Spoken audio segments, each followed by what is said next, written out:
wabarakatuh. Bismillah, alhamdulillahilladzi arsala rasulahu bil huda wa dinil haqqi liyudhhirahu 'ala dini kullih walau karihal musyrikun. Allahumma salli ala sayyidina Muhammadin wa ala alihi wa sahbihi wa sallim. Asyhadu an la ilaha illallah wahdahu la syarika lah wa asyhadu anna Muhammadan abduhu wa rasuluhu alladzi la nabiyya ba'dah. Rabbi syrah li sadri wa yassir li amri wahlul 'uqdatam min lisani yafqahu qawli. Baik, bagaimana kabarnya pada pagi hari ini? Alhamdulillah, luar biasa. Allah Akbar. Masih semangat? Semangat. Allah Akbar. Alhamdulillah. Ya, alhamdulillah. Kakak-kakak dan orang tua juga anak-anak ponakan semuanya, alhamdulillah pada kesempatan subuh hari ini, pada kesempatan di waktu fajar ini kita bisa dikumpulkan. Alhamdulillah Allah memberikan kita nikmat sehat, nikmat hidup, dan yang paling penting kita masih diberikan nikmat iman dan Islam, sehingga kita masih diberikan kesempatan, diberikan kemauan untuk bisa hadir pada majelis pada pagi hari ini. Insya Allah mudah-mudahan menambah keberkahan dalam kehidupan kita, menambah manfaat dalam kehidupan kita, dan mudah-mudahan Allah selalu melindungi dan memberkahi segala yang kita kehendaki. Amin amin Allah. Amin. Yang selanjutnya salawat serta salam kita panjatkan ke hadirat pada baginda Nabi besar kita Nabi Muhammad sallallahu alaihi wasallam, yang alhamdulillah berkat adanya beliau kita jadi tahu apa artinya hidup, tahu kemana arah tujuan hidup kita, dan apa yang harus kita lakukan selama hidup kita supaya kita mendapatkan kebahagiaan bukan hanya ketika kita hidup di dunia, tapi justru kebahagiaan ketika kita setelah fase di dunia ini. Baik, saudara-saudaraku sekalian, sebelum kita mulai, mari kita buka dengan bersama-sama membaca basmalah. Bismillahirrahmanirrahim. Saatnya agar lebih diberkahi lagi, mari kita dengarkan lantunan ayat suci Al-Quran yang dibacakan oleh anak-anak, the boys, dipimpin oleh Syauki.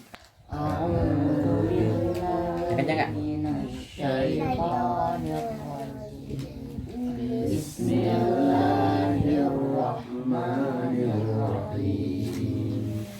Amma yatasaalun 'anil naba'il 'azim alladzi hum fihi mukhtalifun kalla saya'lamun thumma kalla saya'lamun alam naj'alil arda mihada wal jibala autada wa khalaqnakum azwaja wa ja'alna nawmakum subata wa ja'alna al-laila libasa wa ja'alna an-nahara ma'asha wa banayna fawqakum sab'an shidada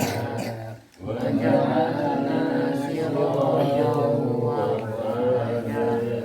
wa anzalna minas mu'sirati ma'an sajjaja linukhrija bihi habban wa nabata wa jannatin alfafa inna yawmal fasli kana miqata yawma yunfakhu fis-suri fatatuna afwaja wa futihatis samaa'u fakanat abwaba wa suyyiratil jibalu fakanat saraba inna jahannama kanat mirsada lit-taghina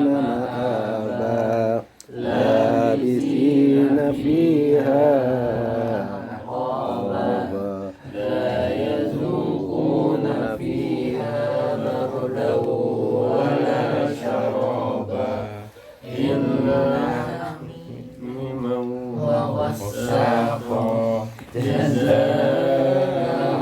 wifaqa innahum kanu la yarjuna hisaba wa kadzabu bi ayatina kadzaba wa kulla syai'in ahsaynahu kitaba fadzuqu falan nazidakum illa azaba inna lil muttaqina mafaza hadaiqa wa a'naba wa kawa'iba atraba wa ka'san mihaqa la yasma'una fiha lahwan wala kadzaba jazaa'an min rabbika ata'an hisaba rabbis samawati wal ardi wa ma bainahuma rahmani la yamlikuna minhu khitaba yawma yaqumur ruhu wal malaikatu saffa la yatakallamuna illa man adina lahu rahmanu wa qala sawaba dzalikal yawmul haqq faman syaa'a attakhadha ila rabbih ma'aba inna anzarnakum 'adaban qariba yawma yanzurul mar'u ma qaddamat yadahu wa yaqulul kafiru ya laitani kuntu turaba.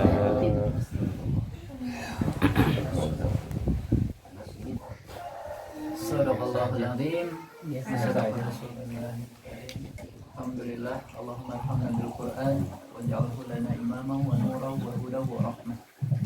Alhamdulillah, mudah-mudahan menambah keberkahan acara kita di pagi hari ini. Lanjutkan acara inti, kita dengarkan tausiah juga apa dari Ustaz Safi kepada Ustaz. Silakan. Bismillahirrahmanirrahim. Assalamualaikum warahmatullahi wabarakatuh. Waalaikumsalam warahmatullahi wabarakatuh.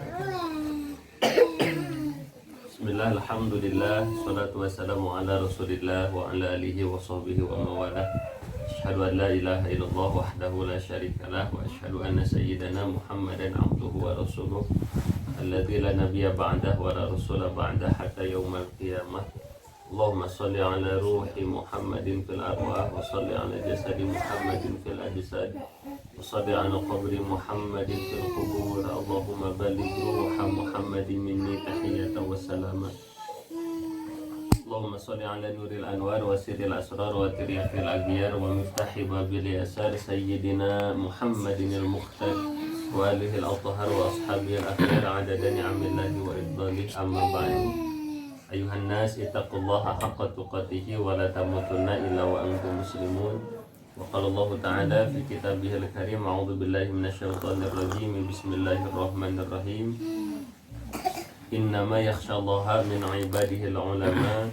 Wa qala nabiyuna Muhammadin sallallahu alaihi wasallam ittaqillaha haitsu ma kunta wa atbi sayyi'atal hasanata tamhuha wa khaliqin nas bi khuluqil hasan. Sadaqallahul azim wa sadaqa rasuluhun nabiyyil karim wa nahnu ala dzalika minasyahidin wa syakirin walhamdulillahi rabbil alamin. Rabbana atina min ladunka rahmatan wa hayyi' lana min amrina rasyada. Rabbi shrah li sadri wa yassir li amri wahlul 'uqdatam min lisani yafqahu qawli. Fasatadkuruna ma aqulu lakum wa ufawwidu amri ila Allah innallaha basirun bil 'ibad. Alhamdulillahirabbil alamin. Segala puji hanya milik Allah Subhanahu wa taala yang mana alhamdulillah di kesempatan kali ini di liputan barokah Allah Subhanahu wa taala kita di pagi hari ini bisa berkumpul bermuajahah di tempat yang insya Allah dalam berkah Allah Subhanahu wa Ta'ala.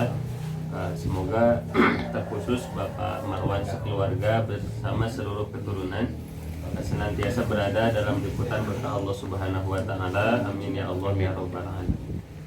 Bapak Ibu, kalau kita misalnya sedikit banyaknya bertafakur bahwa di kesempatan kali ini berkumpul beberapa keberkahan. Keberkahan yang pertama yakni keberkahan ba'da subuh. Sebagaimana yang kita ketahui bahwa ba'da subuh itu adalah waktu yang diberkahi oleh Allah Subhanahu wa Ta'ala. Sebagaimana salah satu keterangan menyebutkan bahwa Allahumma barik li ummati fi bukuriha, di antara doa yang dipanjatkan, ya Allah berikanlah keberkahan kepada umatku, kata Kanjeng Nabi, fi bukuriha, di waktu pagi harinya. Jadi di antara perkara waktu yang diberkahi oleh Allah Subhanahu wa Ta'ala di antaranya adalah ba'da subuh. Nah, oleh sebab itu alhamdulillah di kesempatan saat ini di ba'da subuh ini kita masih diberikan kesempatan oleh Allah Subhanahu wa Ta'ala untuk bisa berkumpul. Semoga keberkahan pagi hari ini senantiasa menyelimuti kita di suasana yang sejuk ini. Amin ya Allah ya rabbal alamin. Jadi memang Bapak Ibu kan yang namanya keberkahan itu disebutnya itu ziyadatul khair, yakni bertambah-tambahnya kebaikan. Alhamdulillah. Jadi Bapak Ibu sekalian, kan yang namanya berkah itu sumbernya dari Allah Subhanahu wa Ta'ala. Nah, tapi wasilahnya oleh Allah Subhanahu wa Ta'ala, yang namanya keberkahan itu dititipkan pada makhluk-makhluk Allah. Nah, di antara keberkahan yang Allah titipkan pada makhluk Allah itu di antaranya ada yang Allah titipkan pada waktu, ada yang Allah titipkan pada tempat, ada yang Allah titipkan pada benda, dan ada yang Allah titipkan pada manusia. Contoh yang pertama, Allah menitipkan berkah pada pada manusia. Nah, apa contohnya bahwa Allah menitipkan berkah pada manusia? Contohnya Allah menitipkan berkah kepada Rasulullah Muhammad Shallallahu Alaihi Wasallam. Sehingga ada seorang sahabat yang bernama Ukasha. Mungkin Bapak Ibu pernah mendengar sejarahnya, bahwa Sayyidina Ukasha pernah suatu saat yang itu kejadian yang sangat masyhur gini Pak, yang ketika Rasulullah pernah menyampaikan kepada para sahabat, siapa yang pernah aku sakiti gitu. Tiba-tiba ada yang ngacung, seorang sahabatnya Rasul bernama Sayyidina Ukasha, wahai Rasulullah, saya dulu pernah tercambuk olehmu gitu. Kemudian apa yang kau ingin lakukan? Saya ingin mengkisosmu gitu. Jadi ada seorang sahabat yang ingin membalas bahwa Rasulullah dulu katanya pernah memukul Sayyidina Ukasha. Kemudian Sayyidina Ukasha ingin balik, senang katanya memukul atau mencambuk Sayyidina Muhammad SAW. Sehingga menimbulkan banyak reaksi itu, baik dari Sayyidina Umar, Sayyidina Utsman, Sayyidina Ali, bahkan dari Sayyidah Fatimah, itu menimbulkan reaksi. Tapi dengan ketenangan, Kanjeng Nabi Muhammad sudah tidak apa-apa, biarkan Sayyidina Ukasha membalasku. Kemudian Sayyidina Ukasha berkata, wahai Rasulullah, dulu ketika Kanjeng Nabi memukulku, aku dalam keadaan tidak menggunakan baju, katanya, bertelanjang dada. Nah, akhirnya Nabi Muhammad pun membuka bajunya, dan setelah Nabi Muhammad membuka baju serta merta Sayyidina Ukasha langsung memeluk Nabi Muhammad SAW. Nah, panjang cerita, kemudian Sayyidina Rasulullah menyabdakan bahwa tidak akan tersentuh kulit yang bersentuhan dengan kulitku dengan api neraka. Jadi barang siapa yang bersentuhan kulitnya dengan kulitnya Kanjeng Nabi, itu tidak akan tersentuh api neraka. Nah, itu merupakan salah satu isyarat bahwasanya Nabi Muhammad itu tubuhnya penuh dengan keberkahan. Nah, itu jadi ada yang dititipkan pada manusia. Contoh apalagi yang dititipkan pada manusia? Pada ulama. Jadi Allah Subhanahu wa Ta'ala menitipkan keberkahan itu diantaranya kepada ulama. Jadi Bapak Ibu rahimakumullah, kalau kita memiliki sahabat, memiliki guru, seorang ulama, jagalah beliau. Karena apa? Allah titipkan keberkahan padanya. Apa buktinya? Di antara kitab yang disebut dengan kitab Lubabul Hadis karangan Imam Suyuti, di sana dinyatakan, man nadzara ila wajhil alimi nadratan fa fariha biha khalaqallahu min tilka nadrati malakan yastaghfiru lahu ila yaumil qiyamah. Barang siapa man nadzara ila wajhil alimi, kepada wajah seorang ulama. Jadi misalnya Bapak Ibu kita ngaji bareng-bareng dan di hadapan kita ada seorang ulama. Man nadzara ila wajhil alimi, dan siapa yang melihat kepada wajah seorang ulama nadrotan, sekali melihat. Jadi tidak berulang-ulang, baru satu kali melihat nadrotan fafariha biha, yang mana ketika kita melihat wajah ulama tersebut muncul kebahagiaan dalam hati kita. Nah, jadi tidak setiap melihat itu menimbulkan keberkahan, tapi melihatnya penuh dengan kebahagiaan. Karena tidak sedikit ada ketika hadir wajah ulama justru malah dibenci. Contohnya siapa? Yaitu Instagram, gening kita ngeposting Habib Rizik langsung di blog, posting di Facebook, di blog seperti itu. Luar biasa. Nah, itu mengisyaratkan ternyata tidak setiap melihat ulama, tapi disyaratkan fafariha biha, yang mana ketika kita melihat wajah ulama itu muncul kebahagiaan. Nah, bahkan Bapak Ibu rahimakumullah, di antara ujian berat adalah ketika mulai muncul rasa suudzon kita kepada ulama. Jadi suudzon yang berat ujian itu adalah suudzonnya kepada ulama. Jadi Bapak Ibu rahimakumullah, adabnya kalau kita melihat seorang ulama melakukan sesuatu yang menurut kita ini bertentangan dengan akal kita, baiknya mah tidak boleh ditembak dengan rasa suudzon. Gitu. Jadi bagusnya mah kalau ke ulama mah tetap husnudzon. Bahkan Bapak Ibu ada yang lebih ekstrim, Dulu saya punya teman saya ini pesantren di satu tempat, Pak, Bu. Gurunya ini, mohon maaf nih kalau bahasa saya kurang sopan, melakukan kemaksiatan besar. Apa maksiat besarnya? Melakukan tindak asusila. Wah, itu genjlong, Pak. Genjlong itu ya. Apa ya? Heboh. Dunia persilatan heboh, Pak. Maknya Ustadz di sana kieu patut apa ya? Masa sih Ustadz kok begini gitu ya. Nah, saya langsung berpikir, wah ini kemungkinan Ustadznya akan dibenci oleh santri-santrinya. Ternyata Bapak Ibu rahimakumullah, ketika Ustadz ini setelah selesai menjalani proses penghakiman, kemudian penghukuman dan lain sebagainya, pulang lagi ke pesantren, ini seluruh santrinya masih tetap ta'zim kepada Ustadz tersebut. Suatu saat saya bertanya kepada teman, kok bisa? Kan wajarnya ini ketika mendengar Ustadznya itu melakukan maksiat besar, kan wajarnya ini para santrinya harus benci kepada beliau. Tapi ternyata tetap ta'ziman, Pak, tetap takriman, tetap wah luar biasa penghormatannya. Saya bertanya, "Limada, kenapa bisa seperti ini?" Ini jawaban santrinya luar biasa. Apa jawaban santrinya? Maksiat guru saya itu urusan beliau dengan Allah. Sedangkan saya selaku murid dengan guru itu urusan tetap harus ta'ziman wa takriman. Ada yang seperti itu Bapak Ibu rahimakumullah. Jadi kalau urusannya dengan para ulama, ketika kita melihat ada sesuatu yang menurut akal kita ini bertentangan, tetap harus husnudzon kepada beliau. Apalagi zaman sekarang ya, zaman medsos gini ya, zaman banyak media yang memutarbalikan fakta. Kadang berita ulama kalau ada sedikit celah saja itu langsung diangkat, di blow up ke media. Nah, itu kalau kurang-kurangnya kita bisa membina hati, bisa menata qalbu, itu kita bisa suudzon kepada para ulama. Nah, kalau misalnya kita sudah mulai suudzon kepada para ulama, nah itulah diantara perkara bahaya, bisa memutus aliran berkah ulama itu kepada kita. Padahal Bapak Ibu rahimakumullah, kalau kita bisa melihat seorang ulama, kemudian muncul rasa bahagia dalam hati kita, nah maka apa terusannya keterangannya? Man nadhara ila wajhil alimi nadratan, barang siapa yang melihat kepada wajah ulama walaupun satu kali, fafariha biha, yang mana kita bahagia dengan melihat wajah ulama tersebut, khalaqallahu min tilkan nadrati malakan yastaghfiru lahu ila yaumil qiyamah. Maka Allah akan menciptakan untuk kita seorang malaikat, Bu. Jadi kalau kita melihat wajah seorang ulama, kemudian muncul bahagia, ya Allah, betapa indahnya melihat wajah ulama gitu. Nah, bahagia dalam kalbu kita, senang melihat wajah ulama. Nah, maka Allah akan menciptakan untuk kita seorang malaikat. Apa tugas malaikat itu? Yastaghfiru lahu ila yaumil qiyamah. Yang mana pekerjaan dari malaikat itu adalah mengistighfari kita sampai hari kiamat. Nah, jadi Bapak Ibu luar biasa. Ini baru melihat wajah ulama saja oleh Allah Subhanahu wa taala diberikan keberkahan yang luar biasa. Yani satu kali melihat diciptakan seorang malaikat yang pekerjaan malaikat tersebut adalah apa? Mengistighfari kita sampai hari kiamat. Nah, jadi Bapak Ibu rahimakumullah, kalau kita bersanding dengan seorang ulama, bertemu dengan ulama, tataplah wajah mereka. Apalagi ketika muncul kebahagiaan dalam kalbu kita, senang dalam kalbu kita, maka insya Allah akan tercipta itu malaikat yang semoga senantiasa mengistighfari kita hingga yaumil qiyamah. Bahkan ada cerita kedua yang lebih menarik Bapak Ibu. Di daerah tadi ada seorang ulama besar yang tersohor, namanya Habib Umar bin Hafid. Nah, suatu saat ini ada hal yang hal yang menggelitik hati saya ini luar biasa. Beliau ini pernah jauhlah melakukan safari dakwah ke daerah Afrika, Pak. Di daerah Afrika itu banyak non muslim. Nah, ada hal yang menariknya apa?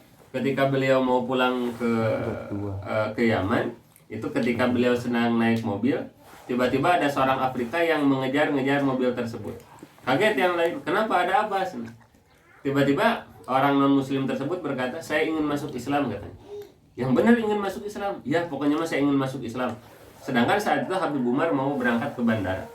Nah, kemungkinan besar kan ini terjadi penolakan karena Habib Umar sudah di mana? Di mobil dan akan berangkat ke bandara.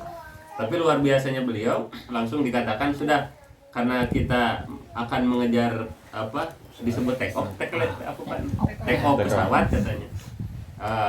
Tapi bagaimana ini ada saudara kita yang mau masuk Islam, bawa saja ke mana? Ke mobil. Jadi ini dari Afrika, dari kampungnya itu dibawa ke mobilnya Habib Umar, kemudian berangkat. Nah, di mobil itu disyahadati. Beres disyahadati, sampailah di bandara. Nah, terjadilah pertanyaan, ini bagaimana baru juga masuk Islam, kan diantara perkara yang wajib dipelajari oleh hamba-hamba Allah yang baru masuk Islam, diantaranya pertama ilmu toharoh, yang kedua ilmu sholat.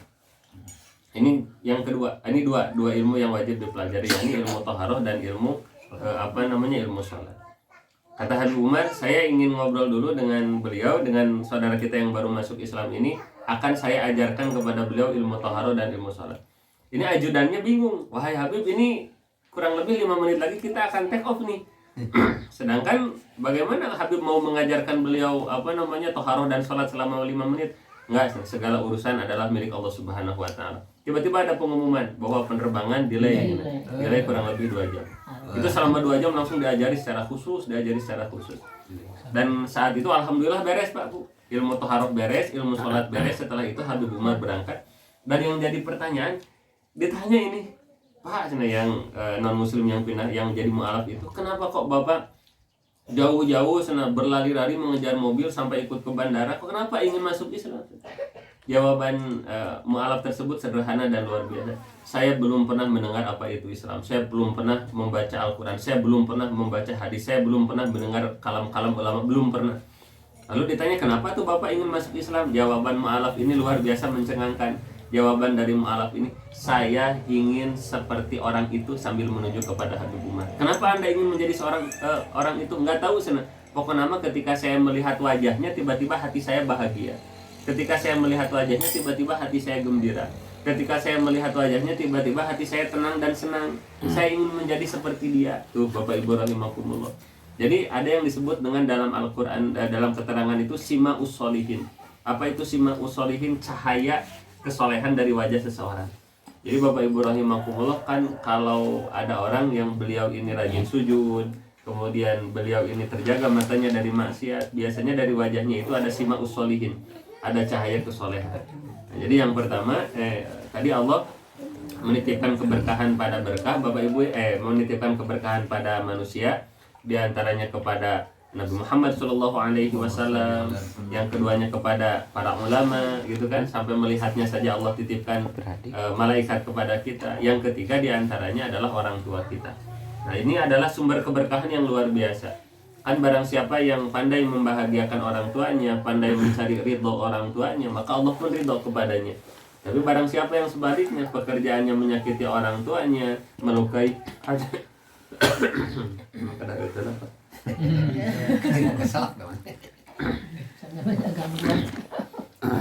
Nah, jadi Bapak Ibu, barang siapa seorang anak yang pandai membahagiakan orang tuanya, sebagaimana nasihat yang sering didengungkan oleh guru saya kepada saya. Guru saya senantiasa menyampaikan, walaupun ada manusia yang ilmunya setinggi langit dan hartanya sejagat raya, tapi dia hanya memiliki pekerjaan menyakiti hati orang tuanya, maka suatu saat dia akan dihinakan oleh Allah Subhanahu wa Ta'ala. Tapi barang siapa seorang anak yang walaupun pendidikannya rendah, hartanya hanya sedikit, tapi pekerjaannya itu pandai membahagiakan orang tua, pandai mengukirkan senyum di wajah orang tua, maka aku yakin suatu saat akan diangkat harkat martabat derajatnya dunia akhirat oleh Allah Subhanahu wa Ta'ala. Nah, jadi Bapak Ibu rahimakumullah, memang pendidikan adab ini, Pak, harus benar-benar diterapkan kepada anak itu dari mulai tamyiz.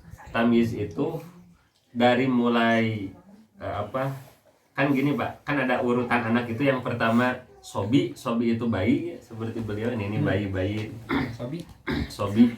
Yang kedua tamyiz itu ketika anak sudah mulai tahu jajan. Jadi ketika ada tahu bulatu langsung bapak cicis. Nah, jadi ini udah tahu jajan belum? Misalnya belum. Nah, ini Ustaz makanya disebutnya itu sobi. Menjelang. Kira taubik. Sebentar lagi langsung ya. Antara sobi dengan tamyiz. Nah, nanti kalau sudah tamyiz itu anak sudah mulai bisa jajan. Kalau misalnya buang air kecil sendiri sudah mulai bisa basuh, cebok gitu kan. Kalau makan sudah bisa tuh. Misalnya pakai tangan kiri, jangan Neng, pakainya tangan bagus ya, mulai pindah tangan kiri. Nah, itu naik disebutnya tamyiz. Nah, ketika anak sudah mulai tamyiz harus mulai diajarkan adab. Nah, mungkin kalau anak-anak seperti ini kan kadang naik ke kepala orang tuanya ya, itu dibiarkan saja karena masih sobi. Tapi kalau sudah mulai tamyiz, nah Bapak Ibu itu harus mulai diajarkan bab ilmu adab. Apalagi nanti kalau sudah murohik. Murohik itu adalah nanti salah satu fase perpindahan dari ke balik. Nah, balik itu kan nanti kalau perempuan dari usia 9 tahunan, Pak ya.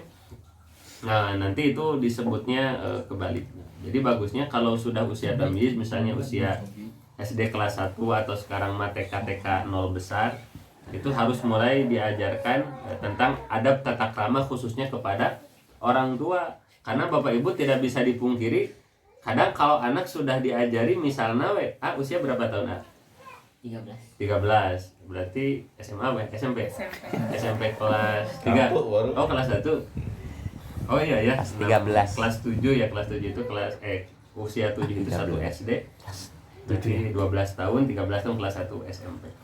Nah, Bapak Ibu rahimakumullah, karena kadang Pak, kalau anak Pak sudah menginjak usia balik, itu ketika mulai diterapkan bab ilmu adab, kadang sudah ada gap rasa malu. Rasa malu kadang sudah mulai muncul seperti itu. Tapi kalau misalnya dari kecil sudah mulai dibina itu, jadi kalau sudah terinstal bab adab ketika masih kecil, nanti insya Allah jadi refleks adabnya. Itu contoh Bapak. Kalau saya bertanya, kalau kita makan bareng, biasanya yang pertama mengambil siapa? Kadang yang pertama mengambil itu anak kita. Nah, kalau dalam bab ilmu adab itu disebutnya su'ul adab. Adab yang jelek seperti itu. Karena kalau misalnya Sayyidah Fatimah Az-Zahra ketika makan bersama Sayyidina Hasan wal Husain, itu ketika sudah terhidang makanan, ini Sayyidina Hasan wal Husain tidak berani menyentuh makanan sebelum ibundanya terlebih dahulu yang mengambil. Jadi kalau misalnya mau makan, misalnya gitu kan, ini bahasa kita, ayo makan, nunggu dulu si mama, misalnya nunggu dulu si mama. Pertanyaannya, kenapa kita membiarkan dulu mamah yang ngambil? Karena khawatir kita mengambil makanan yang diinginkan oleh orang tua kita. Sampai seperti itu Pak. Adab yang diajarkan itu adab dalam Islam. Jadi misalnya kalau ini ada jagung, kita membiarkan dulu orang tua yang ngambil. Kalau orang tua kita sudah ngambil, baru lebih. Misalnya Pak. Baru habis itu. Nah, jadi ketika karena khawatir gitu. Kan misalnya contoh ini sampel Pak ya. Kan bisa, kan ini kan jagung ada banyak. Nah, kadang kalau dalam Islam kita mau mengambil ini, sebetulnya kan ada yang ini untuk orang tua. Tapi dalam misalnya dalam pelajaran adab, sebetulnya banyak yang ini. Tapi bagaimana kalau seandainya orang tua itu ingin makannya itu adalah sesuatu yang kita ambil ini? Bagaimana kalau ngambil ini? Bagaimana kalau orang tua kita itu yang maunya ini? Nah, sehingga Bapak Ibu rahimakumullah dulu Sayyidina Hasan wal Husain tidak berani mengambil makanan kecuali membiarkan orang tuanya terlebih dahulu yang mengambil makanan. Nah, orang tuanya nggak akan mengambil Ustaz. Izin dulu. Nah, jadi kalau nanti Pak, ketika anaknya sudah mengetahui bab ilmu adab, nah orang tuanya juga harus mengetahui. Oh, berarti nanti ketika misalnya orang tuanya tahu ilmunya, anaknya tahu ilmu kan nanti jadi klop. Nah, bahayanya gini Pak, anaknya tahu ilmunya lah, orang tuanya belum tahu. Jadi orang tuanya nggak ngambil. Anaknya juga jadi bingung. Ini tuh apaan sih mama? Pak ini sudah lapar. Hari mamahnya tuh diem, malah lala TV nyawa HP. Nah, tapi ketika sudah klop, kalau istilah guru saya mas umur 6 dengan baut 6 baru akan klop. Tapi kalau umurnya 6 bautnya 7 nggak akan klop. Padahal hanya beda 1 saja, nggak akan klop. Nah, tapi ketika sudah paham tuh, orang tuanya paham bab ilmu adab, anaknya juga paham bab ilmu adab. Nah, orang tuanya dulu ngambil walaupun sedikit, diambil semuanya baru anaknya. Tapi orang tuanya misalnya tidak lapar, sok mama lagi nggak mau makan, sok sekarang adek dulu yang makan duluan. Nah, jadi diikrarkan dulu oleh orang tuanya. Nah, maka ini kalau misalnya Pak sudah diajarkan dari anak ketika kecil, maka ketika beranjak dewasa ini perkara teh sudah menjadi kebiasaan. Jadi dari makannya saja itu menjadi ibadah Pak. Dari mulai misalnya membaca doa dulu sampai adab-adab makan, kepada takliman wa takriman kepada orang tuanya. Ini luar biasa Pak. Kenapa? Karena sumber kebahagiaan dari anak diantaranya adalah ada ridhonya orang tua. Nah, contoh misalnya bab adab yang kedua, ya ini cara duduk anak. Nah, kita Pak harus mengajarkan kepada anak-anak kita, contohnya yang masih kecil, tentang bagaimana cara duduk. Jadi jangan sampai misalnya ketika kita orang tua duduknya di bawah, sedangkan membiarkan anak kita duduknya di atas. Jadi bukan maksudnya orang tua, seperti kita orang tua ingin terus-terusan dihormat oleh orang tua. Bukan masalah ingin dihormat atau tidak, tapi mendidikan anak. Karena nanti ketika di rumah saja Pak, anak itu tidak memiliki adab kepada orang tua, bagaimana di luar? Nah, itulah yang luar biasa Pak. Jadi ketika misalnya orang tua duduknya di bawah, biarkan anak juga duduknya di bawah. Kalau orang tua duduknya di atas, tetap biarkan anak duduknya itu di bawah, misalnya seperti itu. Nah, kemudian yang ketiga Bapak Ibu rahimakumullah tentang bab adab misalnya. Cara jalan saja Bapak Ibu rahimakumullah kan dalam Islam ada ketentuannya. Kadang Bapak Ibu rahimakumullah kita sedang berjalan dengan orang tua, kadang mungkin beberapa di antara kaum muslimin kurang memperhatikan bagaimana ada tata krama jalan bersama orang tua. Bahkan dalam kitab Tanbihul Ghafilin Pak, itu kan dinyatakan afdolnya itu Pak kalau kita berjalan dengan orang tua di mana Pak? Di depan, di samping atau di belakang Pak? Anak itu. Afdolnya di belakang. Jadi ketika berjalan membiarkan orang tua kita duduknya di depan dan anak itu di belakang. Bahkan dalam kitab Tanbihul Ghafilin, jangankan kita seorang anak nih Pak, berjalan di depan orang tua, berjalan di samping sejajar dengan orang tua itu sudah disebut su'ul adab. Padahal sejajar. Afdolnya di mana? Di belakang. Nah, apa dalilnya kenapa kok anak itu harus berjalan di belakang? Ini keterangannya Bapak Ibu yang dulu pernah tersampaikan oleh para ulama, para ustadz, para kiai tentang kisah Sayyidina Ali yang kesiangan sholat subuh itu Pak. Ketika Sayyidina Ali, ini kesiangan sholat subuh berjamaah dengan Kanjeng Nabi. Jadi dulu mah kesiangan tidak ikut berjamaah teh sudah disebut kesiangan. Nah, kita mah disebut kesiangan teh kalau subuhnya Pak Belit sareng duha we. Kalau subuhnya jam 6:30 baru disebutnya kesiangan. Nah, tapi kalau misalnya telat berjamaah kadang tidak disebut kesiangan. Nah, Sayyidina Ali, kesiangan nih sholat subuh berjamaah dengan Kanjeng Nabi. Sudah mah kesiangan, Sayyidina Ali sedang bergegas menuju masjid, tiba-tiba berpapasan di depan Sayyidina Ali itu ada seorang kakek-kakek. Nah, ini Sayyidina Ali tidak berani melewati, menyalip kakek-kakek ini. Jadi akhirnya Sayyidina Ali di belakang. Ini kalau kita lihatnya mah ya, udah mah kesiangan tanpa kesiangan, tapi tetap walaupun memang ingin memburu berjamaahnya bersama Kanjeng Nabi, tetap Sayyidina Ali menggunakan adab, tidak berani melewati orang tua ini. Nah, akhirnya orang tua ini dengan Sayyidina Ali sudah berada di depan masjid, Sayyidina Ali masuk masjid, ini si kakek malah belok. Ditanya oleh Sayyidina Ali, "Ki, mau kemana? Hayo sholat berjamaah." "Mohon maaf Li, saya mah bukan muslim, saya mah seorang Nasrani." Kaget Sayyidina Ali, dikira teh si kakek ini mau berangkat ke masjid, ternyata seorang Nasrani. Akhirnya Sayyidina Ali masuk masjid dan luar biasa Pak, ketika Sayyidina Ali masuk masjid, ini Rasulullah dengan para sahabat masih dalam keadaan ruku. Ternyata itu rukunya panjang luar biasa. Akhirnya Sayyidina Ali bisa ikut sholat berjamaah. Dihitung 1 rakaat Pak ya, kalau masih ikut rukunya imam di rakaat pertama. Setelah selesai sholat subuh berjamaah, Sayyidina Ali dipanggil oleh Kanjeng Nabi. "Ali, apa yang kamu lakukan?" "Emang apa Kanjeng?" "Saya lagi sholat, sedang ruku, pas mau sami Allah itu ditahan punggung Kanjeng Nabi oleh malaikat Jibril." Nah, kenapa sedang melakukan itu? Karena apa yang kamu lakukan itu yang membuat malaikat Jibril menahan rukunya Kanjeng Nabi. Nah, ketika Sayyidina Ali hadir Pak ya, baru Nabi Muhammad bisa bangkit sami Allahu liman hamidah. Nah, dikatakanlah oleh Sayyidina Ali, "Wahai Rasul, karena waktu dalam perjalanan menuju masjid saya tidak berani melewati seorang kakek. Saya kira muslimin, ternyata seorang Nasrani." Nah, Bapak Ibu rahimakumullah, apa hikmah yang kita bisa ambil? Ketika seorang Sayyidina Ali tidak berani mendahului seorang kakek-kakek saja, itu langsung turun berkah dari Allah. Padahal kakek itu adalah seorang Nasrani. Apalagi yang kita hargai itu adalah orang tua kita yang sudah membiayai kita, melahirkan kita, membina kita, mendidik kita, berkorban jiwa raga demi kita, maka aku yakin keberkahannya akan berlipat-lipat. Nah, ini Bapak Ibu rahimakumullah, bab perkara adab teknis-teknis seperti ini kadang saya lihat di zaman sekarang sudah jarang diketahui oleh anak-anak. Sehingga tidak sedikit ada seorang anak yang berani kalau saya lihat di berita Pak, menuntut 3 miliar orang tuanya. Astagfirullah, ini teh ngarep-ngarep naon gitu Pak.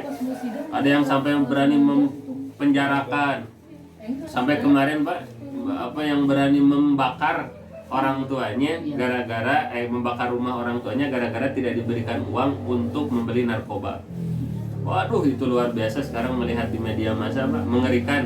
Tapi memang hal ini sudah disampaikan oleh Kanjeng Nabi bahwa di antara ciri akhir zaman itu Pak, antalidal amatu robbataha. Ketika sudah banyak orang tua yang melahirkan tuannya. Dalam artian seperti apa? Ketika ciri akhir zaman itu ketika anak itu menjadikan orang tua itu seperti babu, seperti pembantu. Apa maknanya? Ya ini pekerjaan anak ini hanya menyuruh orang tua, pekerjaannya hanya meminta kepada orang tua, bahkan sudah berani membentak orang tua, melotot kepada orang tua. Bahkan Bapak Ibu dalam adab Islam jangankan membentak orang tua, suara kita oktav gitu Pak. Kalau dalam bahasa lagu Pak, misalnya oktav kita lebih tinggi daripada oktav suara orang tua kita, itu kan sudah disebut suul adab. Misalnya kalau ibu kita di nadanya do, kitanya re gitu Pak. Ini anak itu re gitu, itu sudah disebut suul adab, sudah disebut adab yang buruk. Bahkan suatu saat kisah ini seorang solih Pak, seorang pemuda yang luar biasa. Sedang sholat Pak, sedang sholatnya sholat fardu, dipanggil oleh orang tuanya, ujang gitu Pak kalau bahasa kita. Nah kalau misalnya kita selaku anak Pak sedang sholatnya sholat sunnah, misalnya sholat duha atau sholat tahajud atau qobliyah ba'diyah, kemudian ibu bapak kita memanggil neng, apa yang harus kita lakukan? Wajib hukumnya membatalkan tahajud kita, membatalkan duha kita, membatalkan qobliyah ba'diyah kita, dan kita menyambut panggilan orang tua. Kenapa? Karena sholat duha hukumnya sunnah, sedangkan menjawab panggilan orang tua hukumnya wajib. Nah Bapak Ibu rahimakumullah, tapi yang luar biasa apa? Ini si Ujang dalam posisinya bukan sholat sunnah, tapi sholat wajib. Aduh ini, jadi ketika sedang sholat wajib dipanggil oleh orang tuanya. Itu tidak boleh dibatalkan kalau sedang sholat wajib. Akhirnya apa? Akhirnya ini suara takbir dari si anak ini dikeraskan. Jadi ketika orang tuanya memanggil Ujang, ini Allahu Akbarnya dikeraskan, Allahu Akbar. Nah akhirnya orang tuanya si Ujang sedang sholat. Nah akhirnya Bapak Ibu rahimakumullah baru juga beres assalamualaikum, jeng Pak, langsung loncat ini si Ujang dan langsung menghadap kepada orang tuanya, langsung minta maaf kepada orang tuanya. Nangis ini si Ujang itu minta maaf kepada ibunya. Ibunya kaget luar biasa. Ari Ujang, kenapa nangis? Bu, maaf sudah segala kesalahan dan dosa Ujang. Ari Ujang salah apa ke ibu? Mohon maaf, tadi Ujang sangat lancang, lebih meninggikan suara Ujang daripada suara ibu. Nggak apa-apa tuh, kira-kira kayak gitu bahasa Sunda mah. Cuman gitu juga nggak apa-apa, Ibu Marito ya nggak apa-apa. Ya Bu, mohon maaf itu Bu ya, dunia ya. Beres minta maaf, tidak cukup sampai di sana Pak. Ini si Ujang langsung berangkat ke belakang rumah. Si Ujang ini memiliki seekor kambing. Kemudian kambing itu disembelih, kemudian dicincang dagingnya dan dibagikan kepada masyarakat. Masyarakat nanya, Jang, ini ngebagi kambing apa? Ujang akekah? Bukan. Ujang kurban? Bukan. Dan Idul Adha juga belum. Ini kenapa tuh ngebagi kambing? Ini sebagai kifarat dosa saya Pak. Dosa apa? Saya sudah berani melebihkan suara saya daripada suara ibu saya. Allahu Akbar. Baru segitu Pak. Jadi zaman dulu itu Pak, jangankan dosa besar, dosa yang menurut kita tidak dosa saja itu langsung dianggap sebagai sesuatu hal yang bahaya. Jadi Bapak Ibu, musibah anak di zaman sekarang apa? Ya ini ada anak yang dia itu durhaka kepada orang tuanya tapi merasa tidak durhaka. Kalau ada anak Pak sering menyakiti orang tuanya tapi dalam hatinya, ya Allah, saya tuh jadi anak deko sering menyakitin orang tua, masih lumayan Pak, masih lumayan. Tapi kalau ada anak sering menyakiti orang tua tapi dalam hatinya tidak merasa bersalah, itu yang bahaya. Suatu saat Pak di Eko saya masih ingat ada anak santri Pak, ini beliau sudah lulus. Nanya, Jang apa? Nanyalah, ya Ustaz ada apa? Di mana kamu akhlak kepada orang tua? Ini anak ngobrol kepada saya, Ustaz, saya mah alhamdulillah tergolong mungkin Ustaz ya, anak yang berbakti pada orang tuanya. Alhamdulillah saya mau menjadi anak yang rajin mencari ridho orang tuanya. Pokoknya insya Allah Ustaz, saya mau berusaha berjuang keras mencari bahagia dari orang tua saya. Saya dengar itu Pak dari santri saya, adem Pak, hati saya itu alhamdulillah punya santri yang soleh. Ditakdirkan besoknya datang Pak orang tuanya itu, datang orang tuanya, alhamdulillah ketemu dengan orang tuanya. Saya ngobrol panjang dengan orang tuanya kurang lebih. Akhirnya di suatu saat saya nanya kepada orang tuanya itu, Pak, apa, Bu, apa, boleh saya nanya? Boleh. Bagaimana ini sikap si Ujang di rumah? Katanya. Dan jawaban orang tuanya luar biasa. Aduh Pak Ustadz, ini si Ujang kalau sudah pulang ke rumah repot di rumah itu. Tiap perkataannya menyakiti, tiap perbuatannya melukai. Pokoknya mah kalau si Ujang pulang ke rumah, wah udah senang. Di rumah itu serasa di neraka. Jadi lebih baik si Ujang mah di luar. Tuh Pak. Jadi ada kadang kita itu kepedean, merasa kita itu bisa membahagiakan orang tua, bisa membuat orang tua itu senang, tapi ternyata hakikatnya adalah sebaliknya. Nah oleh sebab itu Bapak Ibu rahimakumullah, di antara bab ilmu yang memang harus kita tanamkan kepada anak-anak sejak dini diantaranya adalah ilmu adab. Kenapa Bapak Ibu? Karena kalau sudah dewasa misalnya pantaran kita lah Pak, kan untuk belajar minta maaf kepada orang tua saja berat luar biasa Pak. Kan kadang kita ke orang tua minta maafnya setahun sekali, tiap pas lebaran. Saya bayar, mungkin Bapak Ibu berbeda tidak. Contoh Pak, dulu Pak ada kisah menarik. Saya dulu waktu di pesantren, waktu mau diijazah oleh guru saya surah Al-Fatihah dan surah Al-Ikhlas. Kata guru saya, Mama itu panggilan ke kiai. Mama tidak akan mengijazahi kalian surah Al-Fatihah dan surah Al-Ikhlas kecuali kalian sudah minta maaf dulu kepada orang tua. Kalau tidak salah saat itu di bulan Rabiul Awal. Rabiul Awal itu bulan Mulud, bayar Rabiul Awal, kurang lebih 6 bulanan lah sebelum Ramadan itu. Nah, Bapak Ibu rahimakumullah, saat itu disuruh minta maaf kepada orang tua. Langsung Mbak, ketika ini ulama, ini guru saya menyuruh untuk minta maaf kepada orang tua, itu kita langsung pada pulang Pak, dari pesantren masing-masing menuju rumah orang tua. Termasuk saya Pak, saya juga pulang menuju rumah ibu saya, karena waktu itu almarhum bapak saya sudah meninggal dunia, tinggal ibu. Berangkat ke rumah ibu, itu Pak di perjalanan menuju rumah orang tua saya sudah membuat skenario dalam hati, mau Indiaan. Di Indiaan itu datang peluk mama gitu kan, mohon maaf, cium tangan, bolak-balik pokoknya mau lah gitu. Ngikutin sinetron lah pokoknya didramatisir. Tapi subhanallah Bapak Ibu rahimakumullah, ketika sudah sampai di rumah dan bertepatan berada di depan rumah ibu saya, itu langsung semua blank Pak.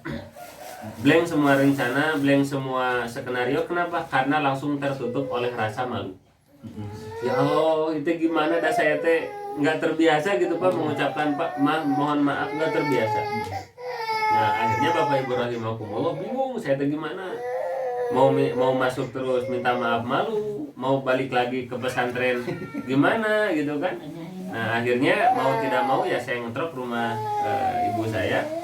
Akhirnya saya masuk, Bapak ngetrok pintu dan dibuka pintu oleh ibu saya, langsung blank Pak. Semua rencana yang ketika buka pintu langsung peluk, cium tangan dan lain sebagainya, ya Allah kata saya. Hilang, malah ditanya, Sabria katanya, lagi apa? Lagi istirahat, mau pulang dulu dari pesan. Ayo masuk saya ke rumah. Nggak ada itu yang namanya rencana minta maaf. Akhirnya saya duduk di depan TV, masih ingat ibu juga duduk di depan TV. Saya tuh bingung mau mulainya dari mana gitu Pak. Kan kalau lebaran mah enak mah, mohon maaf lebaran ada alasan gitu Pak. Tapi ini mah alasannya apa? Saya tuh minta maaf. Jadi kadang Bapak Ibu ada sifat anaknya seperti itu. Sebetulnya mah ingin minta maaf, sebetulnya mah ingin meluapkan rasa kasih sayang, tapi bingung gitu ya. Karena apa? Karena tertutup rasa malu, rasa segan, karena belum terbiasa itu dari kecil. Nah akhirnya Bapak Ibu rahimakumullah, saya tuh hanya bingung kalau malah ngobrol tentang bab sinetron gitu kan. Ngobrol iklan ini gitu, gini gitu. Bapak Ibu rahimakumullah, ini teh ya Allah mulainya dari mana? Ditambah nanya, udah makan belum?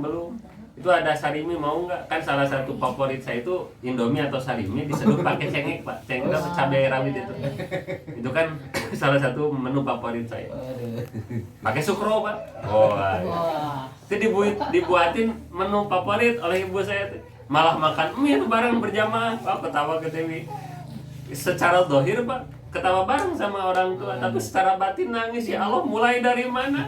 Sudah terserang sinetron, sekarang sudah terselang oleh sarimi, Indomie. Aduh, makin bingung.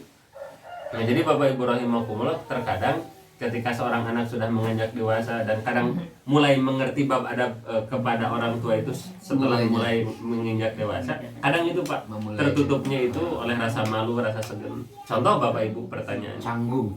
Iya betul canggung. Ada seorang anak misalnya yang memang terbiasanya itu jarang telepon orang tuanya. Nah misalnya tahu sebuah kaidah, kalau kita menelantarkan orang tua, kita juga akan ditelantarkan oleh anak kita. Kalau kita misalnya ngumbarat apa ya? Merantau keluar pulau kemana sampai berbulan-bulan bertahun-tahun tidak menghubungi orang tua. Nah maka kan nanti akan kembali lagi kepada kita. Di mana anak kita juga pergi, anak kita juga akan menelantarkan kita. Kan itu kaidah umumnya. Nah, tiba-tiba tahu bab ilmu adabnya misalnya seperti itu. Mau nyoba nelpon orang tua. Sok gerak Bapak Ibu. Kadang kalau anaknya udah mulai dewasa seperti kita, pas nelpon orang tua teh kikuk. Kita ngobrol naon gitu. Apa yang akan diperbincangkan bingung. Tapi salah satu teman saya, Pak, alhamdulillah beliau penuh dengan keberkahan. Beliau ini dalam satu hari nelpon orang tuanya itu seperti sholat 5 waktu. Pagi-pagi nelpon orang tua, siang nelpon orang tua, sampai nanya makan apa teh udah biasa. Mas saya mau makan ini sakit perut, kenapa? Aduh segala. Jadi adat emang ngobrol nanti. Tapi kadang kalau saya ngobrol dengan orang tua, mah gimana kabarnya? Udah ngobrol tema apa aja, apalagi gitu kan bingung. Udah dulu ya, assalamualaikum. Nah kadang Bapak Ibu rahimakumullah ada sifat seperti itu. Anak itu sebetulnya dalam kalbunya ingin meluapkan kasih sayangnya, tapi karena tertutup oleh rasa segan dan lain sebagainya, canggung. Jadi seperti itu. Nah Bapak Ibu rahimakumullah, kisahnya dilanjutkan. Saya itu sudah terseling sarimi, ya Allah ini tadi mana mulai. Nah, akhirnya ibu saya bertanya, Pri itu udah hampir sore, gimana itu ini keburu malam nih, gila berangkat ke pesantren. Lah diusir kata saya. Aduh ini teh gimana gitu. Akhirnya masih ingat Pak saat itu skenarionya itu ya, scan-nya itu Pak di dapur saat itu. Ini sudah di dapur, di samping meja makan, di depannya itu kompor gas. Mas Sabria pulang dulu atuh ya.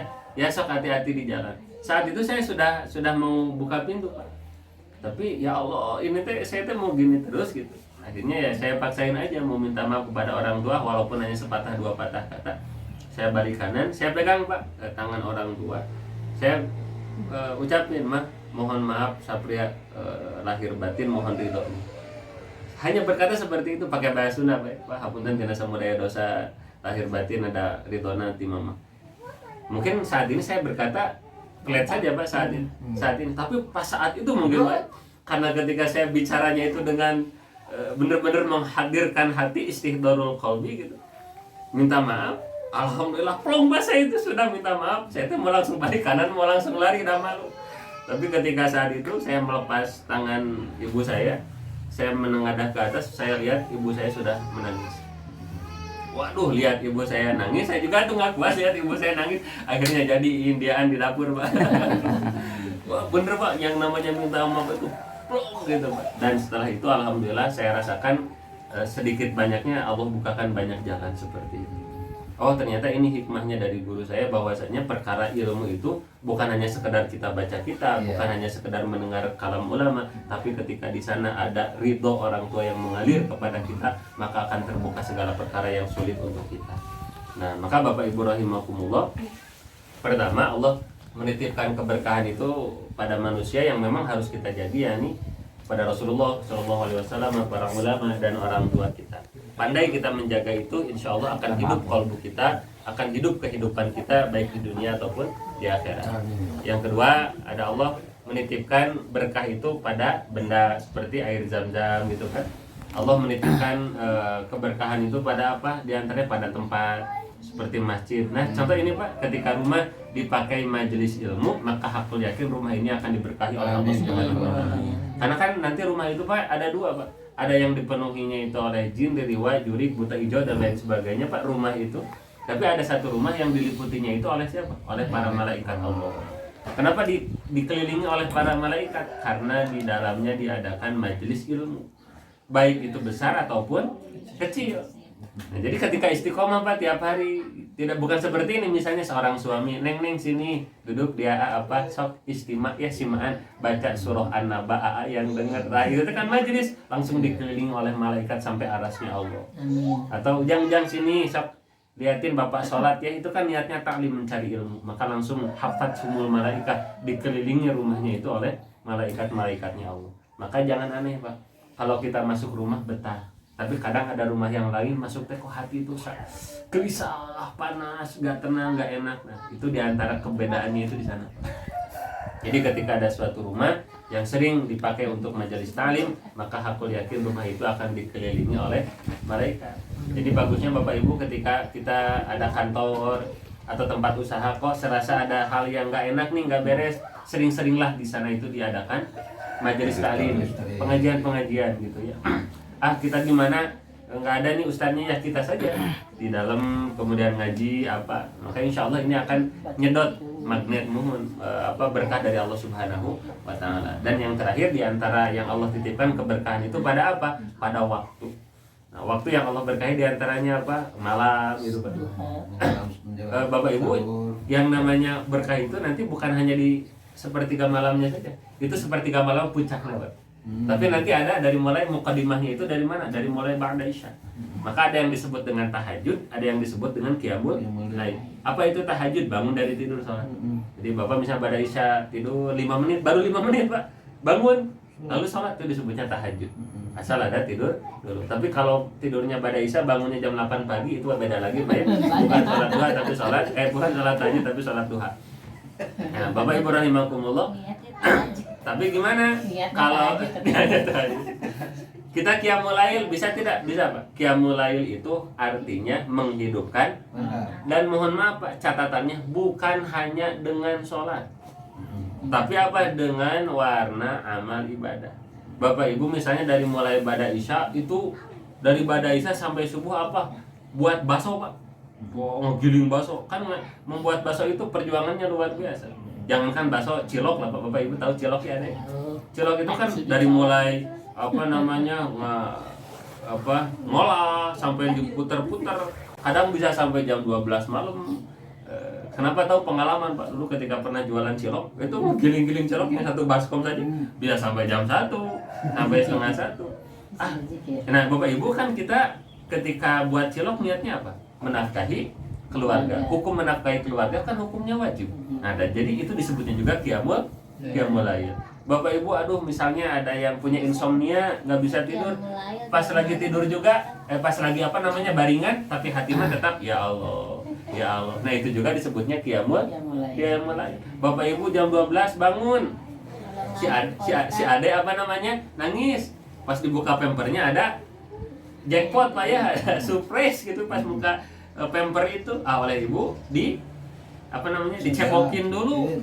Nah tapi pakai niat ya Allah, saya niat membersihkan anak, merawat anak gitu kan, tarbiyatul aulad. Nah maka ibu bangun dari jam 12 sampai setengah 1 nyebokin anak, itu disebutnya qiyamul lail gitu. Jadi yang disebut niat, ya, tergantung niat. Tapi kalau ibunya ketika ngebersihin popoknya tuh jam segini enak-enaknya tidur, malah kebalik nyebokin tadi gitu-gitu. Riweuh kumaha, itu bukan jadi ibadah, malah jadi maksiat. Apalagi ibadah-ibadah wajib yang lainnya ya teteh, ketika membahagiakan suami itu juga qiyamul lail seperti itu. Ibadah. Jadi Bapak Ibu rahimakumullah, itu kan perkara-perkara yang memang sebetulnya yang namanya ibadah itu tidak hanya terpaut di atas sajadah, bukan hanya terpaut ketika membaca Al-Quran, tapi kullu hayatina ibadah. Setiap gerak-gerik kita harus dijadikan ibadah. Tapi Bapak Ibu, bagaimana agar menjadikan semua gerak-gerik kita ibadah? Itu mutlak innamal a'malu binniyat. Jadi Bapak Ibu rahimakumullah, bahkan di antara setengah ilmu itu diantaranya adalah ilmu mengenai niat. Karena di antara perkara yang membuat terhalangnya fadilah barokah buah dari ibadah itu diantaranya adalah jeleknya niat. Contoh mungkin Bapak Ibu pernah saya sampaikan bahwa sebetulnya mustahil akan susah suami yang loyal kepada istrinya. Ini mohon maaf ya Pak, saya tidak ada sangkut paut, belum pernah ada komunikasi dengan istri di sini, bukan membela para istri Pak Bapak. Mohon maaf ya. Jadi tidak akan susah dijamin seorang suami yang loyal kepada istri. Bapak ingin ini, monggo mah. Papa ini apa? Inilah jada ini, lihat di keranjang mama. Waduh, dilihat. Sok mah, bapak yang transfer. Oh ini jamaahnya Sofiiyahnya, alhamdulillah. Ibu-ibu yang jamaah Sofiiyah, ala jadaiyah, Tokopedia kan itu di keranjangnya. Jadi dilihat ya, masukin keranjang, hapus lagi kan gitu. Apalagi yang pengejar diskon gitu kan, WIB waktu Indonesia belanja, dan lain sebagainya. Nah, Bapak Ibu rahimakumullah, misalnya nih hadir seorang suami yang mana ketika istri ada keinginan itu sering diberi, maka dalam kaidahnya sebetulnya mustahil suami itu akan susah. Dalam kaidahnya Pak, dalam kaidah umum. Belum yakin. Tapi yang jadi pertanyaan, yang menjadi permasalahan Bapak Ibu, kenapa nih? Ada yang Malik nanya, kenapa ada seorang suami yang memang sering memberi kepada istrinya, membahagiakan istrinya gitu. Tapi kenapa kok malah tetap aja tidak menambah kebaikan dalam kehidupannya? Nah, maka ternyata memang itu Pak, di antara asbabnya adalah hilangnya niat dalam kolbunya. Jadi Bapak Ibu rahimakumullah, kan kalau kita Pak bersedekah kepada istri, kan itu dikali lipatnya luar biasa Pak. Karena di antara 4 paling utama sedekah itu kan pertama ke ulama, kedua ke orang tua, ketiga ke istri, keempat ke anak. Ini Pak yang paling utama. Bahkan lebih luar biasa Pak fadilah sedekah ke istri daripada ke fakir miskin, ke anak yatim, bahkan ke masjid Pak. Jadi jangan sampai kita toh-tohan sedekah ke masjid, toh-tohan sedekah ke anak yatim, sedangkan istri ngap-ngapan di rumah. Istri itu wah pokoknya mah stres lah di rumah itu. Nah itu kurang bijak Pak. Luar biasa istri yang soleha.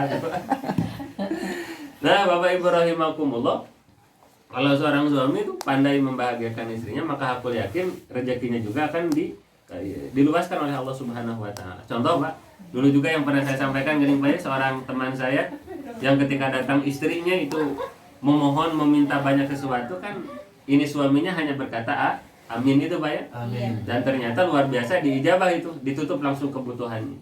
Kenapa? Karena sekali lagi memahami bahwa ketika datang istri meminta pada suaminya, hakikatnya istri ini sedang berdoa kepada Allah Subhanahu wa taala. Ketika istri berdoa kepada Allah kemudian didorong oleh aminnya seorang suami, maka ini suami akan diangkat derajatnya oleh Allah dan dijadikan oleh Allah jalan mengijabah setiap doa dari istrinya. Jadi kan kaidahnya seperti itu. Tapi kenapa kok sebaliknya? Karena terkadang itu teh apa? Ketika suami memberi nafkah atau memberikan uang, memberikan rezeki kepada istrinya dan dalam hatinya kosong dari niat ibadah, nah maka itu yang menghalangi datangnya lagi fadilah. Jadi Bapak Ibu memang Pak, dari godaan terberat suami itu Pak, ada yang disebut dengan apa ya, kegel deh, aral deh, kesel. Nah kadang godaan berat suami itu adalah gampang keselan Pak. Jadi ketika istri sudah datang Pak, apa gini, itu sudah langsung Pak muncul rasa kesel dalam hati.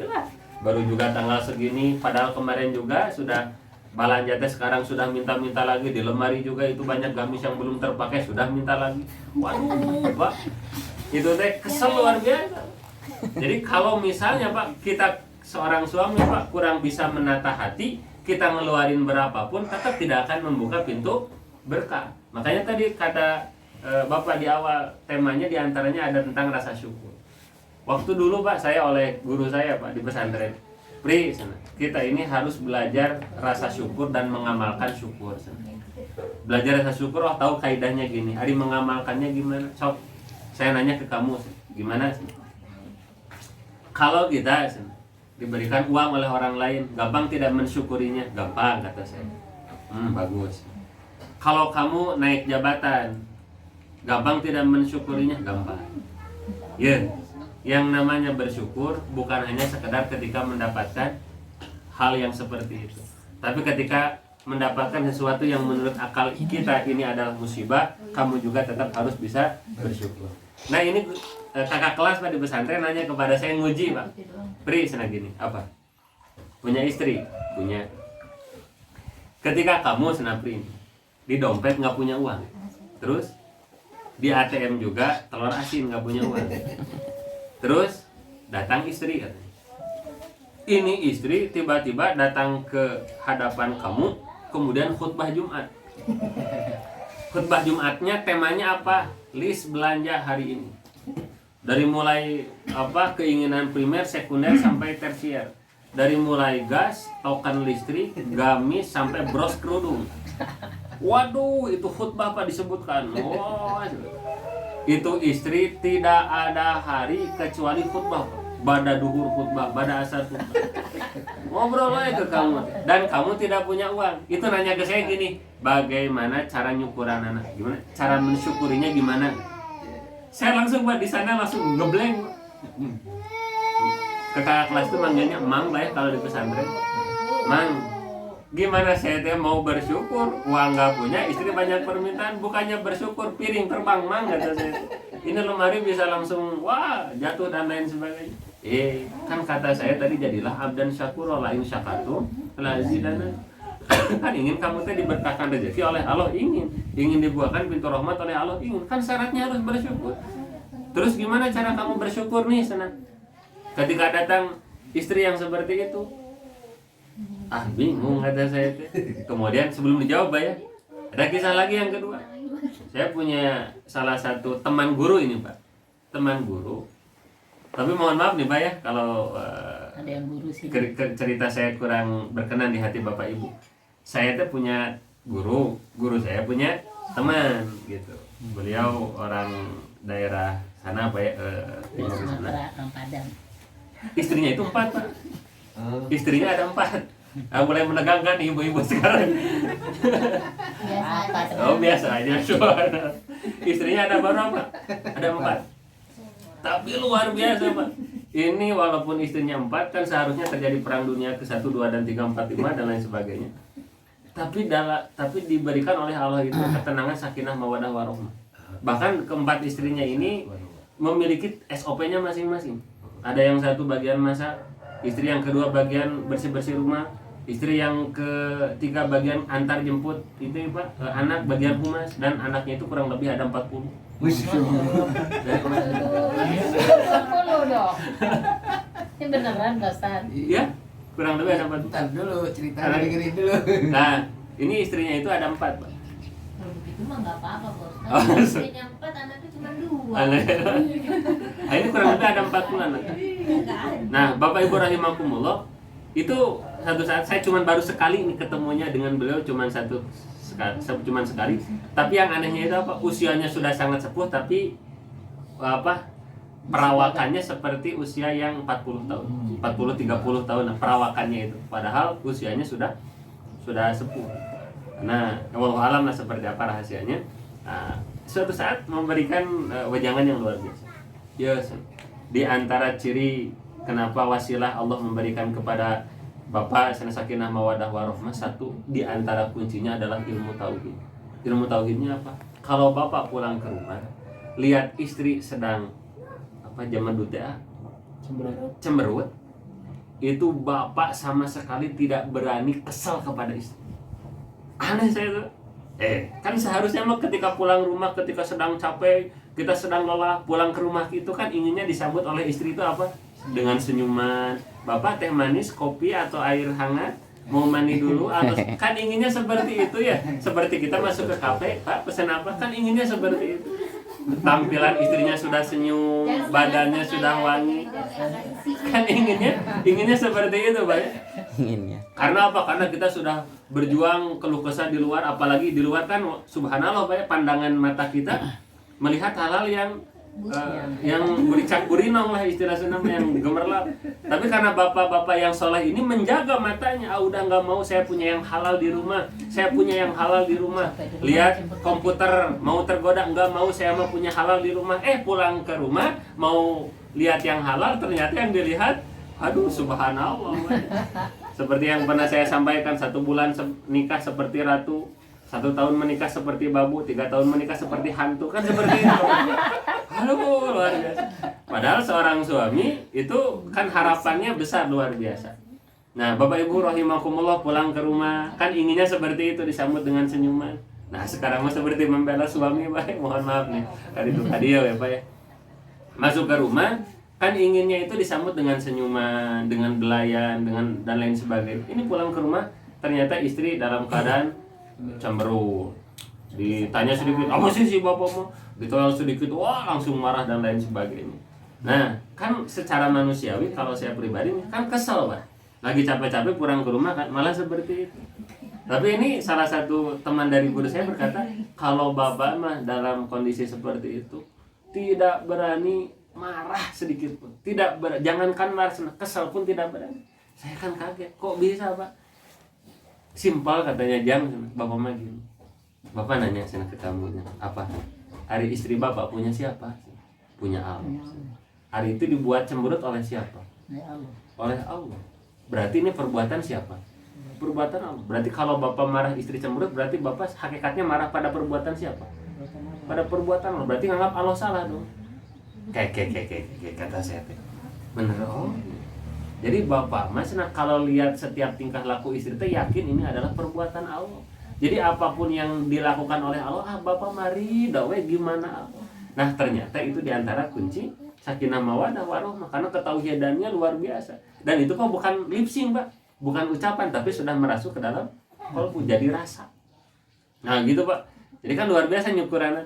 Kembali lagi kepada kisah tadi yang pertama sebagai penutup itu, Pak ya, bahwasanya kakak kelas saya nguji kepada saya, Pri, gimana kalau kamu punya istri, kamu sedang tidak punya apa-apa, tiba-tiba istri datang dengan segudang permintaan.